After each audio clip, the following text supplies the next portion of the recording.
মা নেই এখানে, এই ফাঁকে আমি টুক করে ঘরে ঢুকে যাই। রেজাল্ট দেখলে তো মা আমাকে মেরেই ফেলবে। এই টিঙ্কু, মা কখন এলো? পার্টি বেটিবে এইভাবে ঘরে ঢুকছিস কেন চোরের মতো? এবার তো আমি ধরা পড়ে যাবো মায়ের কাছে। কি হয়েছে টিঙ্কুর এইভাবে চুপ করে আছে? কি রে, কি হয়েছে? কোথায় মা? কোথায় পার্টি পেপে যাচ্ছিলাম? এমনি ওই আমার পায়ে না একটু রক্লান ধরেছে, হাঁটতে পারছিলাম না, সেই জন্য আস্তে আস্তে যাচ্ছে। নকশা। এই টিঙ্কু, হ্যাঁ মা, বলছি তোর আজকে রেজাল্ট দিল না?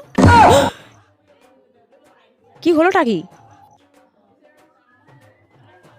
কি বলছিস তুই? এই তো পাশের পায়ে চম্পা কাকিমার মেয়ে টুম্পা, একই ক্লাসে তো পড়ে তোর সঙ্গে, ওর তো আজকে রেজাল্ট দিবে। এবার বোধহয় ঝাঁটার বাড়িটা আমি খাবোই। আমি তো শুনলাম টুম্পা পাস করেছে ভালো নম্বর পেয়ে, তোদের রেজাল্ট দেয়নি মানে? এবার আর কোনো উপায় নেই, বলেই দিতে হবে মাকে। কি হলো টাকি? এই তুই ফেল করিস নি তো, সেই জন্য তুই আমাকে রেজাল্টটা দেখাতে চাইছিস না?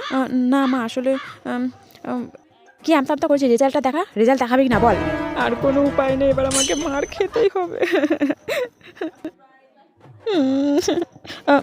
মা বলছি রেজাল্টটা পরে দেখো না, আমার না খুব খিদে পেয়েছে, আমি হাত মুখ ধুয়ে আগে ভাতটা খেয়ে নিই, তারপরে তোমাকে রেজাল্টটা দেখাচ্ছি। হ্যাঁ চলো খেতে দে। এসব খাওয়া দাওয়া এখন হবে না, তুই 10 মিনিট না খেয়ে থাকলে না মাথা ঘুরে পড়ে যাবি না তুই।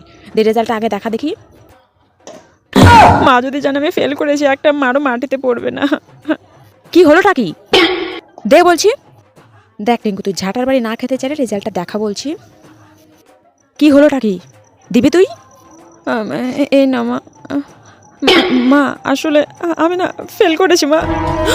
কি তুই ফেল করেছিস? কি করেছিস এটা? এত টাকা পয়সা খরচা করে তোকে ভালো স্কুলে ভর্তি করিয়েছি, এমনি এমনি তোকে 3টে টিউশনি দিয়েছি ফেল করার জন্য? হ্যাঁ ফেল করার জন্য? তোর বাবা আজকে আসুক বাড়িতে, তোর পড়াশোনা সব বন্ধ, ভালো একটা ছেলে দেখে তোকে বিয়ে দিয়ে দেবো। না মা না, বাবাকে তুমি বলো না মা প্লিজ। তোকে আর প্রশ্ন করতে হবে না, তোর বাবা আসুক, ভালো একটা ছেলে দেখে তোর বিয়ের ব্যবস্থা করছে। ও মা, এটা করো না, আমি বিয়ে করবো না।